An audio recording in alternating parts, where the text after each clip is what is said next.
వేడివేడిగా చికెన్ పకోడా ఏ టైం అయినా మనకి చకచకా చేసేసుకోవచ్చు. అంత పర్ఫెక్ట్గా ఉంటుంది ఫ్రెండ్స్. ఎలా చేయాలో చూసేద్దాం. ఫస్ట్ టైం మన ఛానల్ కానీ చూసినట్లయితే లైక్ చేయండి, షేర్ చేయండి, సబ్స్క్రైబ్ చేసుకోండి ఫ్రెండ్స్. హాయ్ ఫ్రెండ్స్, నమస్తే, వెల్కమ్ టు మై ఛానల్ అక్క చేతి వంట. మీరందరూ బాగుండాలని దేవుని అయితే మనస్ఫూర్తిగా ప్రార్థిస్తున్నానండి. ఇక్కడైతే నేను చికెన్ పకోడా అయితే చేయబోతున్నానండి. చికెన్ పకోడాకి కావాల్సిన విధానం ఎలా తయారు చేయాలో నేను మీకు చూపిస్తానండి. ఇక్కడైతే ఒక 1/2 kg చికెన్ తీసుకున్నాను. చూడండి, చిన్న చిన్న బిట్స్గా అయితే నేను కట్ చేశాను.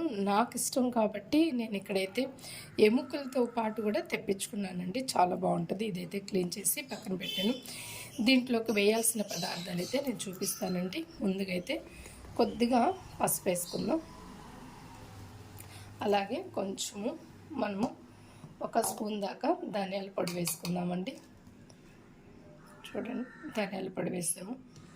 అలాగే కారం కూడా వేద్దామండి, 1 స్పూన్ దాకా. ఉప్పు కూడా మనం తగినంత ఉప్పు వేసుకుంటామండి. ఉప్పు మాత్రం చూసి వేసుకోవాలండి. గరం మసాలా కూడా నేనైతే 1 స్పూన్ వేసానండి. అలాగే మనం ఆచి చికెన్ మసాలా కూడా వేద్దాం. చూడండి, ఆచి చికెన్ మసాలా పౌడర్ కూడా నేనైతే 1 స్పూన్ వేసాను. ఇక్కడ అల్లం వెల్లుల్లి పేస్ట్ అయితే మనం 1.5 స్పూన్ వేద్దామండి. చూడండి, ఇందాక 1 స్పూన్ వేసాను కదా, ఇప్పుడైతే 1/2 స్పూన్ మొత్తం కలిపి 1.5 స్పూన్ అండి. ఇప్పుడు దీంట్లో మనము వరిపిండి అయితే వేద్దామండి. వరిపిండి 1.5 స్పూన్ వేస్తాం. ఎందుకంటే మనకి క్రిస్పీగా అనేది ఉంటుంది, బాగుంటుంది. అలాగే శనగపిండి కూడా వేద్దామండి, పచ్చెనగపిండి. పచ్చెనగపిండి కూడా 1 స్పూన్ వేస్తున్నాం. అలాగే కొంచెం వేద్దాం, ఎందుకంటే మనకి పట్టుకుంటుంది కాబట్టి మసాలా అంతా కూడా మనకి దానికి చికెన్కి పట్టుకుంటుంది. ఇప్పుడు ఇందులో 1 ఎగ్ అయితే మనం కొట్టివేస్తామండి. ఎగ్ వేసిన దానివల్ల కూడా మనకి చాలా బాగుంటుంది టేస్ట్ అనేది.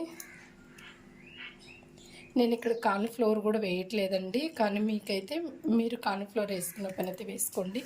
నా దగ్గర లేదు కాబట్టి వేయట్లేదు. కార్న్ఫ్లోర్ వేసినా కూడా చాలా బాగుంటుంది. ఇప్పుడు ఇదంతా మనము ఇలాగా చేత్తోనే మ్యాష్ చేసేస్తాము, కలిపేస్తాం. చాలా బాగుంటుందండి ఈ ప్రాసెస్లో మీరు చేశారంటే. అసలు వింటర్ టైం కదా, వర్షాకాలం కాబట్టి వేడివేడిగా ఇలాగ చేసి పెట్టిన, అలాగే చట్నీలలో కానీ మనం వేడివేడి అన్నంలలో చట్నీ వేసుకొని అలాగే ఇలాగ చికెన్ పకోడా వేసుకొని తింటుంటే చాలా బాగుంటుంది ఫ్రెండ్స్. నేను అలా చేయబోతున్నాను. ఇక్కడైతే ఫస్ట్ అయితే మనం లాంగ్ వీడియోలో అయితే నేనైతే ఇక్కడ నేను చికెన్ పకోడా ఎలా చేయాలనేది మీకు చూపిస్తున్నాను. ఇలా మంచిగా మనం మ్యాష్ చేసేసుకోవాలండి.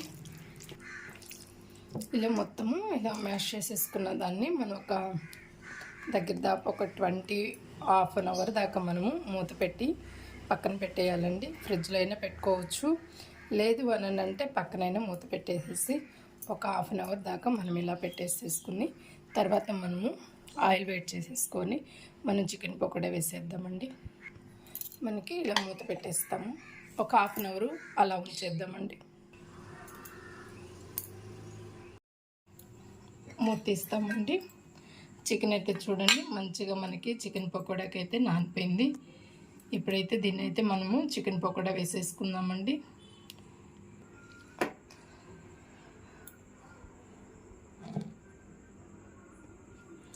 నేనైతే స్టవ్ వెలిగించేసి నేనైతే ఇక్కడ ఆయిల్ కూడా పోసేసానండి. ఎందుకంటే మీకు త్వరగా చూసేదానికి కూడా ఎక్కువ టైం కాకుండా నేనైతే ఇలాగా వెయిట్ చేసేసానండి. తగినంత ఆయిల్ పోసుకున్నాను.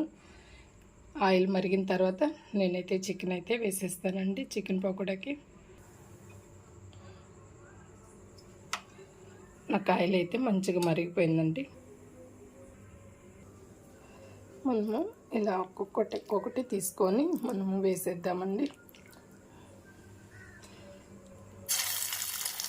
అసలు ఎంత బాగుంటాయంటే చాలా బాగుంటాయి ఫ్రెండ్స్. ఇంత టైం కాబట్టి మనకి చాలా బాగా అనేది పిల్లలు కూడా ఇష్టంగా తింటారు.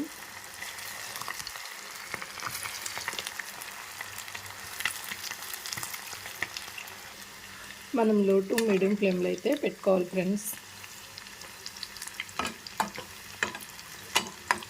ఉప్పు కారము అన్నీ పర్ఫెక్ట్గా ఉండేటట్టుగానే మనము చూసుకోవాలి ఫ్రెండ్స్. ఎందుకంటే తర్వాత మనము వేసేసిన తర్వాత మళ్ళీ మనం కలుపుకోలేం కదా, అందుకని. చూడండి మనకైతే బుడుగులు వస్తున్నాయి కదా, ఇవి తగ్గిన తర్వాత మనం తీసుకోవాలి. ఎందుకనంటే ఇది బుడుగులు అనేది తగ్గిన తర్వాత మనకి వేగినట్టు అనేది గుర్తుంచుకోవాలి ఫ్రెండ్స్. కలుపుదాం ఫ్రెండ్స్. చూస్తారు కదండి ఎంత మంచి కలర్ అయితే మనకు వచ్చిందో. ఇలా వచ్చిందంటే చాలు, తీసేసుకోవచ్చు. ఇవైతే నేను తీసేస్తున్నాను ఫ్రెండ్స్. చూడు ఎంత మంచి కలరు, ఎంత బాగున్నాయో. అసలు వేయించుతుంటేనే మంచి స్మెల్ అనేది ఎంత బాగుందో ఫ్రెండ్స్. చూడండి మనకు ఆయిల్ అంతా కూడా చక్కగా అనేది మనకి ఆ బుడుగులు అనేది కూడా తగ్గిపోయినాయి. అలా తగ్గిపోయినాయి అని అంటే మనకి చక్కగా ఫ్రై అయిపోయినట్టు. పకోడా అయితే మనకి రెడీ అయిపోయినట్టేనండి.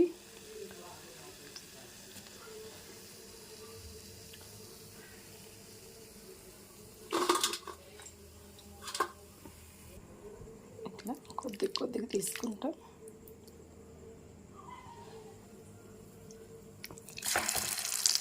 వేసేటప్పుడు మాత్రం చాలా జాగ్రత్తగా వేసుకోండి ఫ్రెండ్స్.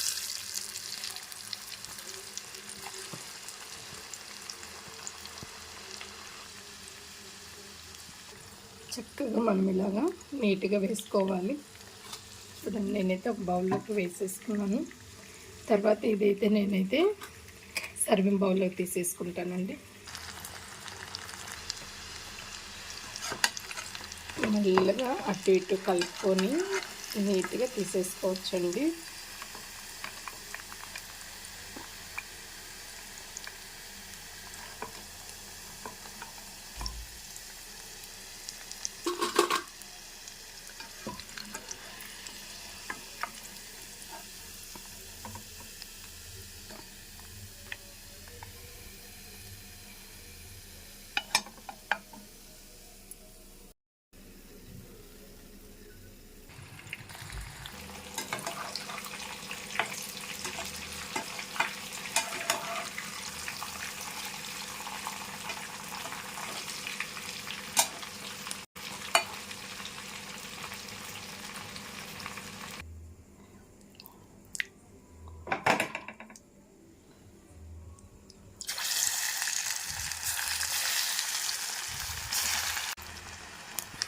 ఫైనల్గా అయితే మనకి అయిపోవచ్చిందండి.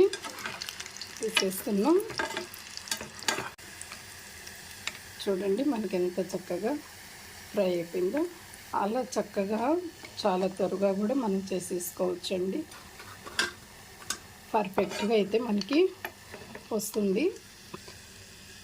వర్షాకాలం కాబట్టి మంచు కాలంకి వర్షాకాలంకి మనం చాలా నీట్గా చకచకా చేసేసుకోవచ్చు. అంత బాగుంటాయండి. స్టవ్ ఆపేద్దాం. ఇవైతే ఇప్పుడు మనం ఒక సర్వింగ్ బౌల్లో తీసేసుకుందామండి. నేనైతే ఈ సర్వింగ్ బౌల్లో తీసేసుకుంటున్నాను.